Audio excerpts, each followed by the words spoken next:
Hey yo, what's up everything? Alright, so this is Ponggala and welcome back to my channel.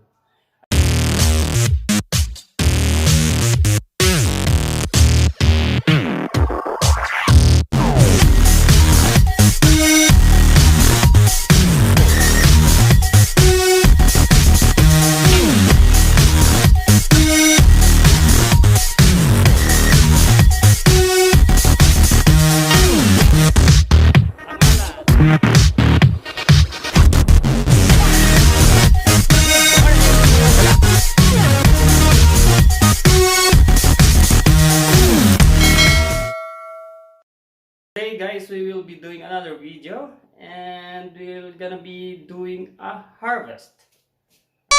Right, you hear it right. Mag-harvest tayo ng ating bagong gawang probiotic. Alright, so it's a DIY probiotic according sa specifications na binigay sa atin ng ating mentor sa free-range farming, si Doc Erwin Cruz. So, tara guys, samahan nyo ako mag-harvest! Let's go! Alright, so muna, yung mga kailanganin natin,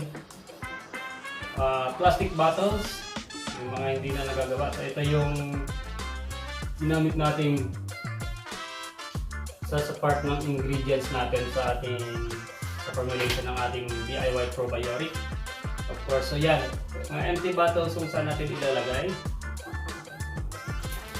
Alright, so ito malaki. So, tapos, of course, tabo, strainer. Okay.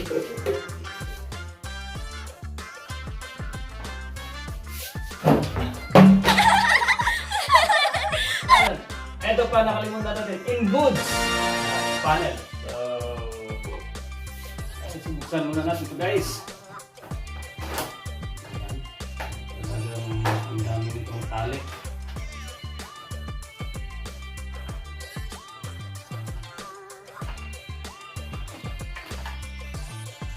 Amoy, tapang.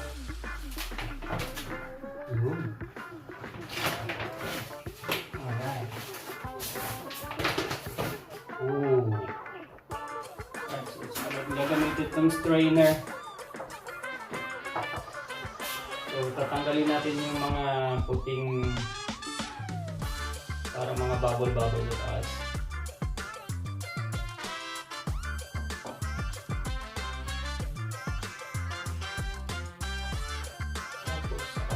Ililipat sa mga empty bottles. Okay, lakas na naman guys.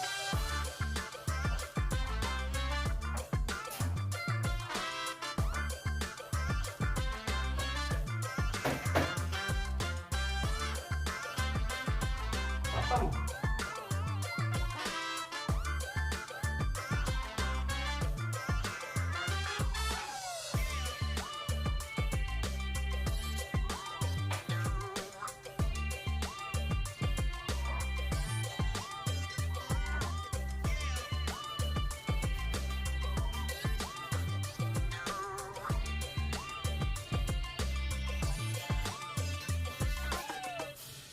Alright.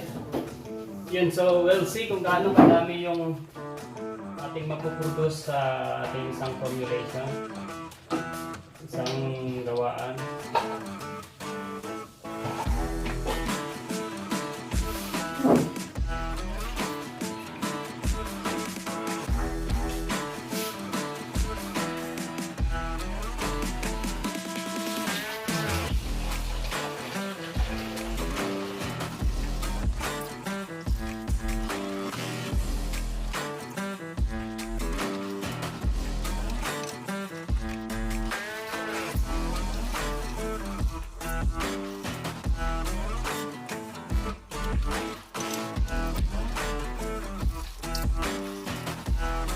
Guys, nalikom tayo ng almost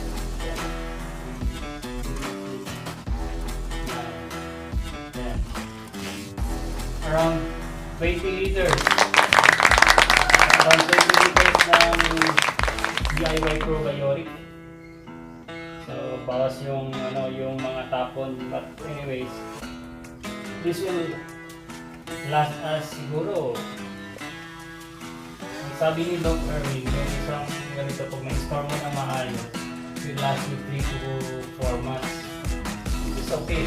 Kasi mahal din bumili ng mga supplements para sa mga manok for yung Philippine chicken. So, yun. Alright, so yun na guys. Yan yung ating nagawa. Around 20 liters na probiotics. Magkano ba yung nagastos natin dito? Yung pinakamahal kasi dito yung concentrate, yung EM1 Effective Microorganism Concentrate na isang litro, it's around 600 to 650 pesos yung isang litro. So, yun lang yung nagpamahal. The rest, yung ibang ingredients mura lang. Kasi yung mga ingredients natin, ano lang naman ito. Siling labuyo, balat ng papaya, bawang, and then some siling. So, nagdagdag kasi ako ng dahon ng malunggay. So, tsaka Yakult, yung isang piraso, isang bottle. So yun lang yung mga ingredients natin. So it will probably last us a couple of months for us to consume kasi kukunti pa yung manok ko. Pero who knows, baka mamigay tayo ng mga ilang na ito sa ating mga kaibigan, sa mga bibili ng ating mga manok. Oops. So yun, mura lang to guys. Yung pag gumawa ka na ito, makakabili ka naman ng yung molasses, mura lang naman yung molasses eh. Kung bumili ka ng isang litro ng molasses, siguro that's around 100 to 150 sa most siguro. Kasi sa amin, may nabili ako isang container na 650. So, pag marami-rami na yung matagal naman basta hindi lang na aarawan yung molasses. Store it properly, yung hindi na aarawan ng direkta. Para magtagal. Last 2-3 years yung molasses, hindi naman siya napatanis basta. So yun. Ano nga ba? So that's it. Pansit lang muna guys ngayon. Ito lang muna ang ating video na para sa ating free range chicken farming. Alright, so I hope nakatulong itong video ito sa mga nagbabalak dyan na ng probiotic gumawa. Next video natin, papakita ko naman sa inyo kung paano siya gagawin. For now, ito muna harvest kasi nakalimutan kong mag-video. Gumawa ng video nito. Alright. So that's it, pansit mga kagala. I hope na nakatulong nga itong video ito sa ibang gustong mag-alaga ng kanilang mga manok. Alright, so shout out muna sa ating mga tropa beef dyan. Siyempre sa ating mga kamag-anak dyan sa Alberta, Canada, kay Sister Grace, kay Lily Hart, kay Bro Victor, kanyang pamilya, of course, kay Siopaw, alright, kay Sis Aida, at kay Bayaw Boy sa US. Yan. Siyempre sa ating mga kamag-anak na andun sa may Antique. Siyempre, yung ating mga tropa nandyan sa South Korea, Densyo, Travel Adventure, Ana Papagari, chairman na yun. Tropang Smile again dyan, of course.